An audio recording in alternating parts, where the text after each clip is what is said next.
Allô les amis, bonjour. Voilà, je poursuis mon périple.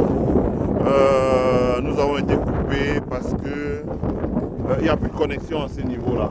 On est à 5 km déjà. Au bord de, on est à 5 km déjà à l'intérieur du lac, donc il n'y a plus de connexion. Donc je suis obligé de filmer hors connexion, d'enregistrer et de partager avec vous plus tard. Donc la zone de pêche s'arrête ici là. La zone de pêche s'arrête là. Parce que ici les vagues sont déjà vraiment très violentes. Donc je vais essayer d'avancer encore. Donc mais ça me permet aussi de vous montrer l'entrée du port de pêche. Donc on peut le voir. Le port de pêche ici là, c'est l'entrée du port de pêche. Donc voici l'entrée du port de pêche. L'entrée du port de pêche. Donc l'entrée du port de plaisance. Donc quand les bateaux arrivent là, à la gauche, elles entrent soit ici, le deuxième quai, soit là, le premier quai. Donc il y a un premier quai là, et il y a un deuxième quai là. Donc après les prix varient en fonction des quais, hein, je pense. Donc les bateaux rentrent et ils se garent là. Et donc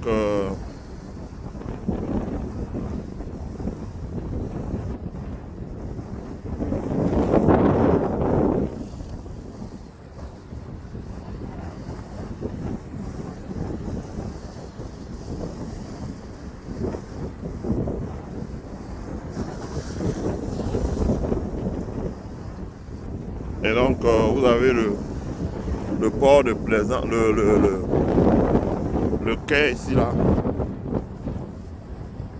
Vous avez un vent qui est terrible.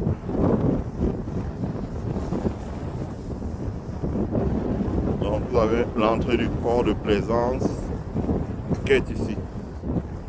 Donc loin là-bas en blanc c'est le musée. Je vous ferai découvrir le musée une autre fois. Donc ici,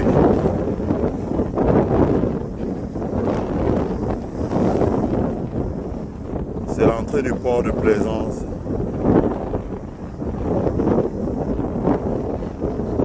Voilà. Donc vous pouvez voir vous-même. On est pratiquement en route. Au milieu, bon, peut-être pas loin. Donc de l'autre côté, loin là-bas, c'est encore loin le port. Mais c'est encore très loin.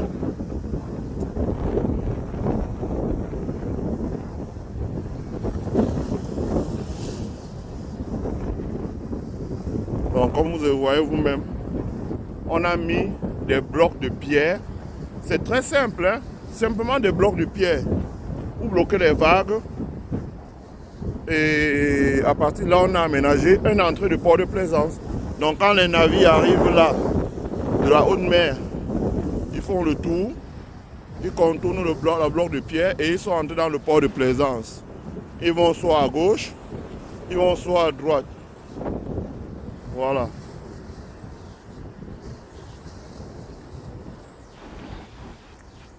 Vous pouvez voir vous-même.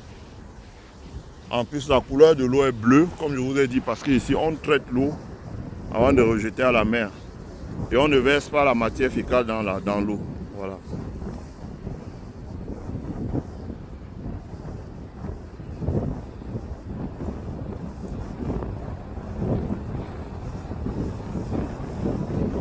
Donc, vous voyez, voici le bloc de pierre ici, là.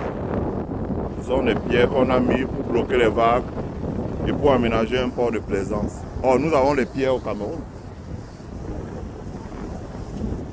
Voilà. Voilà. Donc, je suis arrivé jusqu'au bout. Ça fait 5 km. Maintenant, je vais rentrer à pied. Là, les vagues sont plus violentes. Waouh.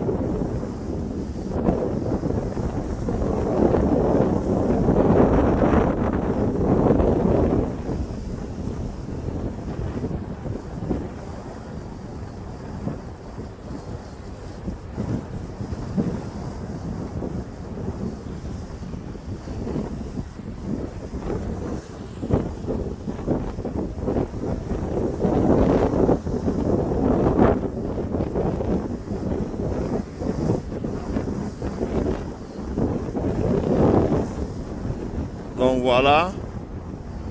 Voici l'entrée là. Et donc ça continue encore là devant, comme vous pouvez voir vous-même. Ça continue là devant. Ça continue là devant. Ça veut dire qu'il y a l'arrivée par ce quai-ci et voilà l'arrivée par le deuxième quai là-bas. Et si vous avez un dispositif, on est en Amérique, de surveillance, un satellite, etc., etc. Donc il y a un deuxième quai de l'autre côté là-bas. Vous pouvez voir vous-même. Il y a un deuxième quai. Donc ça c'est pour ceux qui viennent de l'autre côté. Ça fait 5 km de chaque côté, ça fait 10 km et on se retrouve au milieu. Donc on est en plein milieu de l'eau là, vous pouvez voir vous-même. On est en plein milieu de l'eau. Et là, vous pouvez voir une partie de la ville avec ses buildings. Donc vous avez de l'eau là partout. Donc vous voyez voilà l'entrée d'un port de plaisance, vous pouvez voir. Aussi simple que ça, juste des pierres. On casse des pierres, on les dépose pour neutraliser les vagues. Ici aussi, on a cassé des pierres. Et sur les pierres, on a construit une sorte de portique. Voilà, on neutralise les vagues. Et donc, on fait un port de plaisance. Donc, les gens peuvent arriver, garer leur bateau et sortir avec leur bateau pour aller se balader. Le lac est très grand. Donc, d'autres se baladent même une semaine avant de revenir. Ils passent avec un petit tuyau et tout. Donc, je voulais vous faire découvrir un peu. Voilà. Vous voyez un peu comment c'est. Et puis vous voyez, c'est très vaste. Regardez par exemple à quelle distance nous sommes de là où j'étais hier. Regardez, c'est très loin là-bas. On est à près de 20 km. C'est très très loin. Donc c'est très loin. En voiture, il me faut à peu près, je sais pas moi, peut-être 15 minutes pour allier ce point-là partant du bord de l'eau. Donc voilà, je voulais vous faire voir ça, pour que vous voyez vous-même ce qu'on peut faire avec un cours d'eau. Hein, chez nous, les cours d'eau, on dit que c'est un casse-tête, alors qu'ailleurs, c'est une opportunité. Voilà.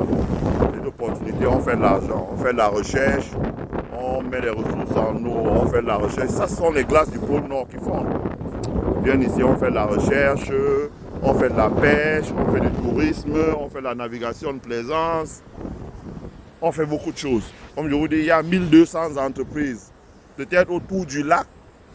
Du Canada jusqu'aux États-Unis, il y a peut-être 10 000 entreprises qui vivent et qui payent très bien leurs salariés. Donc on ne comprend pas comment dans notre pays, avec autant de ressources en eau, on n'arrive pas vraiment à faire décoller une activité autour. Voilà. Donc je m'arrête là. Il fait très froid et je retourne Nyangalema. Bye.